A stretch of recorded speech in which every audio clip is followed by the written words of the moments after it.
selon vous, qu'est-ce qu'est le harcèlement?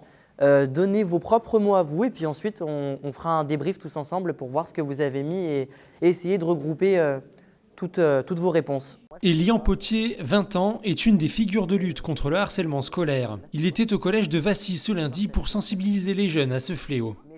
Est-ce que c'est dès la première fois que vous subissez des moqueries, des insultes, que vous êtes harcelé? Ou c'est à force qu'il y ait de la répétition, à force que ça soit tous les jours, toutes les heures Selon le ministère de l'Éducation nationale, un enfant sur 10 a déjà été victime de harcèlement scolaire, poussant certains élèves à une issue très dramatique. En parler, je pense que c'est la première des choses à faire.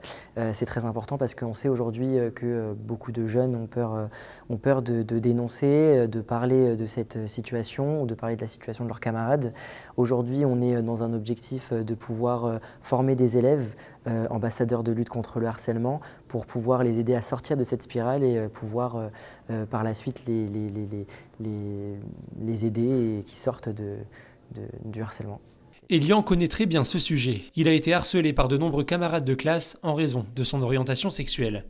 Aujourd'hui, il est présent pour parler de son histoire et faire évoluer les mentalités à ce sujet. C'est important parce que ça peut aider des gens à sortir de cette situation. Moi, ça m'a touchée parce que tout le monde peut en être victime. Donc ça m'a touchée. Les élèves, des fois, ils n'osent pas en parler, alors du coup, ils savent un peu à qui en parler maintenant.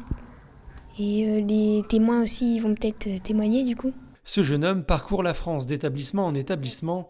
Le collège de Vassy lui avait consacré une journée assez dense durant laquelle il a rencontré plus d'une centaine d'élèves. C'était important pour nous parce que ça permet d'avoir un intervenant extérieur qui est différent des enseignants que les élèves connaissent par cœur et qui soit accessible parce qu'on a la chance d'avoir un intervenant qui est jeune et qui connaît bien les problématiques des élèves pour les avoir vécues.